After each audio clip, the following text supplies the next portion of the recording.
বান্দারে তুমি জানো না আমার আল্লাহ তোমার অপেক্ষায় প্রথম আসমানে এসে আগের থেকেই বসে আছে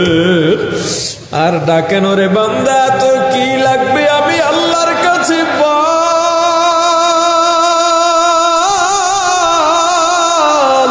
তোর কি অভাব তোর মনে কি কষ্ট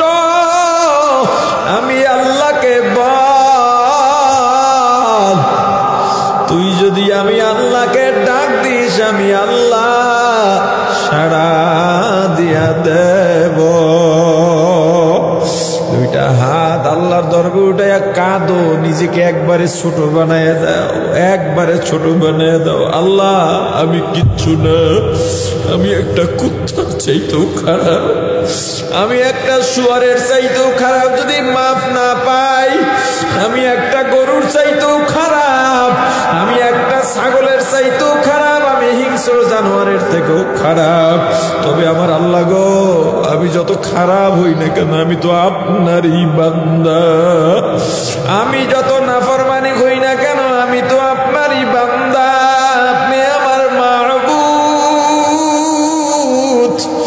ছেলে মেয়ে যদি মা বাবার সঙ্গে অন্যায় করে অনেক দূরে চলে যায় আবার কিন্তু সন্ধ্যায় মা বাবার দরজায় আসে ওই মাকে যখন মা বলে ডাক দেয় মা বলে দরজা খুলবো না সন্তান যদি চোখের পানি ছেড়ে মায়া লাগাইয়া ডাক দেয় মা গো মা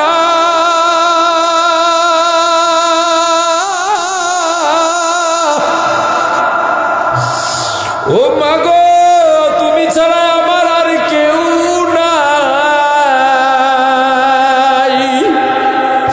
ওই মার দরজা খুলতে পারে না ওগো আমার আল্লাহ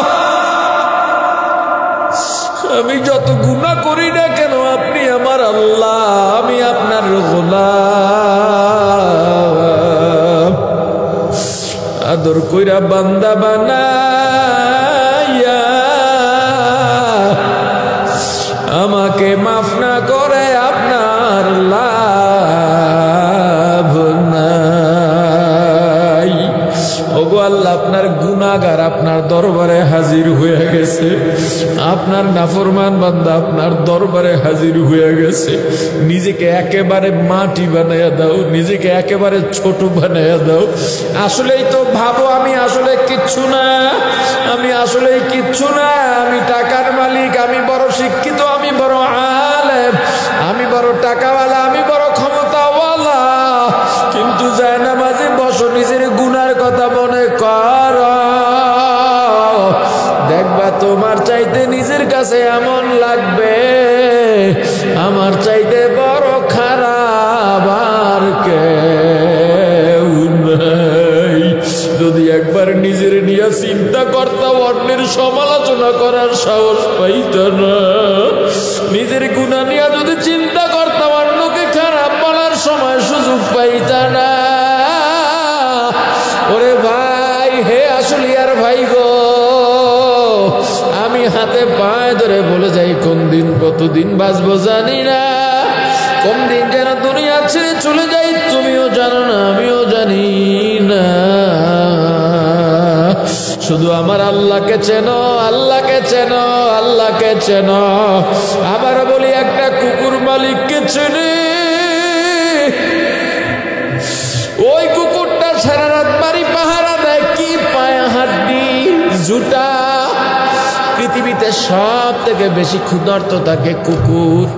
এই কুকুরটাকে কোনো খাবার দিলাম না পোরমা পোলাও দিলাম না গোস্ত মাছ দিলাম না কাটা জুটা পাইয়াই কত কৃতজ্ঞ যখন ফজরের পর মালিক ঘর থেকে বের হয় দেখবেন কুকুরটা দৌড়াইয়া গিয়া কুনকুন করে আওয়াজ করে আর নিজের মুখটা মালিকের পায়ের কাছে ঘষ মালিক যদি লাথি দিয়া দূরে ফেলাইয়া দেয় কুকুরটা সেখানে গিয়েও কুনকুন করে লেজটা লড়ায় সাহেবে হাইওয়াতুল হায়াল্লাহ কই কুকুরটা ডাক দিয়ে বলে মালিক আপনার বাড়ির কাটা জুটা খাইলাম আমার ভুল হইলে আমাকে মাফ করে দেন এ যারা গরু পালে তারা দেখছেন গরুটা বাজারে নিয়ে গেছেন বিক্রি করার জন্যে, বিক্রি করতে পারেন না, এই গরুর গলার মধ্যে রশি পেঁচিয়ে ছাইরা দেন, আপনার আগে আপনার বাড়ি গিয়া গরুটা পয়সা যায়। আহারে কত কোরবানির বাজারেও আপনারা দেখেছেন,